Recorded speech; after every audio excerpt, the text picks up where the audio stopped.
if I asked you what the national emblem of America was, would you know? Yes, it's the bald eagle. I bet you some of you got that right. Now, do you know what the national emblem of Ireland is? I bet a lot of you said the shamrock, and you'd be right, but there's also another emblem associated with Ireland. Hello everyone, I'm Kathleen Pelly. Welcome to Journey with Story. This week's tale is another Irish story to celebrate St. Patrick's Day this month, and it's about an old man who is a wonderful harpist. That's someone who plays the musical instrument called the harp, which is also the national emblem of Ireland, as well as the shamrock. Oh, parents, teachers, grandparents, please, can you take a moment to rate and or review this podcast? Thanks ever so much. Now let's take a journey with Fergus Finnegan and his harp. Fergus Finnegan was a harpist, the finest in all of Ballymuldoon. From far and near, people called on Fergus to play his music at their weddings or christenings or wakes. Sure, his music is as sweet as all the angels in heaven, the people would say. Now, as time went by, Fergus grew older, and he began to fret about who would play the harp for the villagers when he was gone. So, after he pondered this dilemma for a while, he decided that he should set about teaching one of the village lads to play the harp and become his successor. He asked here and there among his friends and their friends, and soon enough he decided that young Seamus Mulhall had a bit of musical talent, and so he began to teach the lad, day after day for month after month, and finally Seamus seemed to get the hang of the harp, and he was able to strum a few tunes that were pleasing enough. But of course, he was far from being the harpist that Fergus was. One day, Fergus heard about a harp contest that was going to take place in a nearby town. So he called to Seamus to join him, and off they set at once.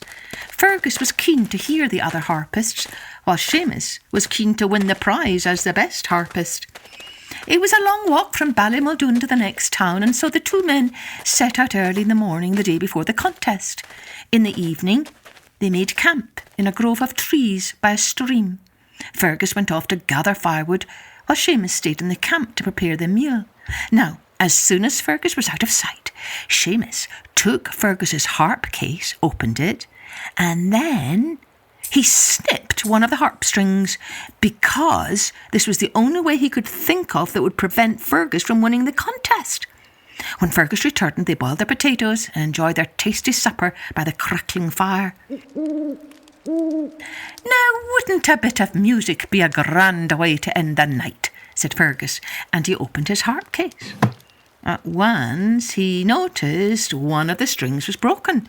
"Now, isn't it a good job I noticed this now?" said Fergus, before we landed at the contest. "Seamus, you must have a spare string you can lend me." "Aye, I do, Fergus, but sure I'm afraid to lend it to you because I'll need it during the contest." "Oh, well, no matter then, I'll just listen to the birds making music in the trees." And Fergus sat back down and closed his eyes. Suddenly, a shrill cry shattered the peace of the evening. "What's that?" says Fergus. "Should we have a look?" "Och, 'tis nothing, Fergus," said Seamus. "It's just some animals in the woods."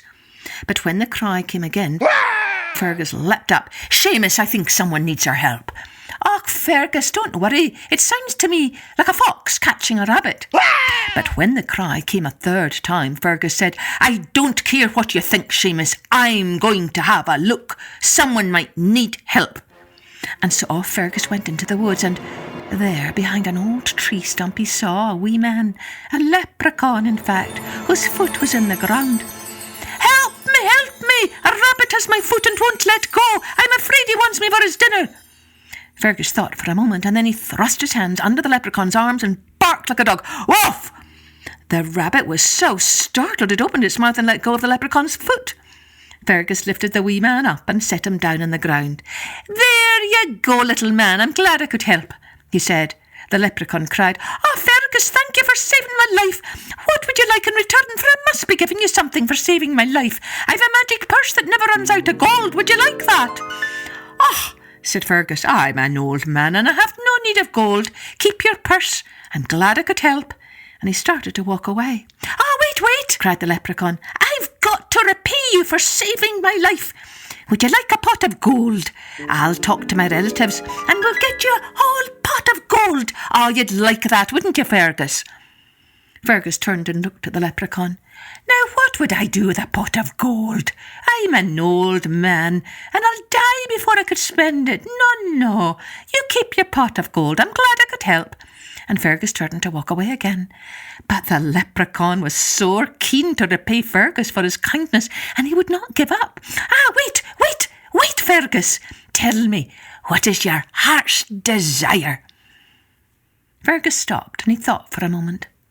Well, now, that's a good question indeed. To be honest, what I want most in all the world is to play the sweetest music in all of Ireland.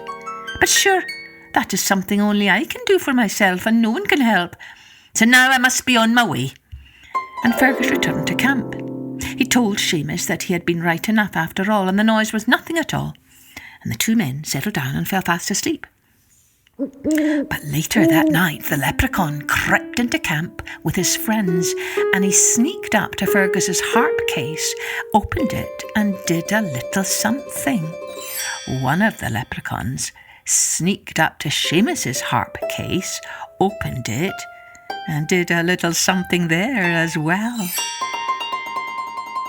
The next morning, Fergus and Seamus rose bright and early and set off for the contest, arriving just as it was about to begin. Seamus was called up first onto the stage. He opened his harp case, took out his instrument, and placed his hands on the harp strings.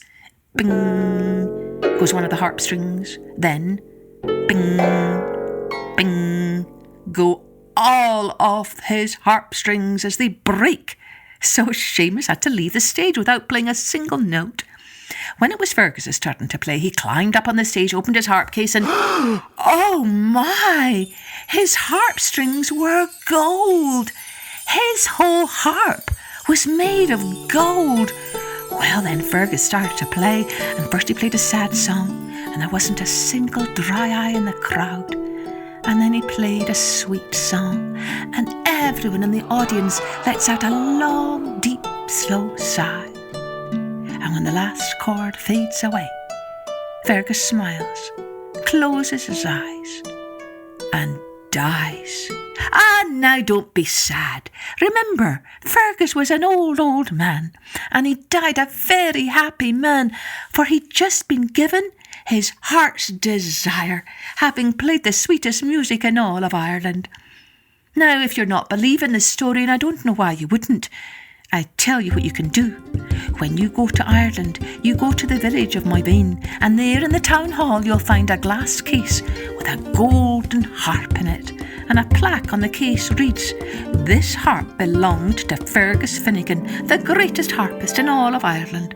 Now I know this is a fact, for I've been there, and that's the story of my great, and maybe another great grandfather.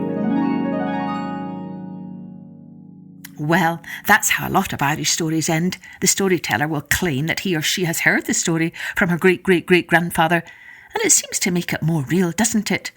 I wonder, if someone were to ask you today, what is your heart's desire? What would you say? Maybe you could ask your mum and dad, or your friends, or your brothers or sisters. Wouldn't that make a nice wee discussion to celebrate St. Patrick's Day? Cheerio then. Join me next time for Journey with Story.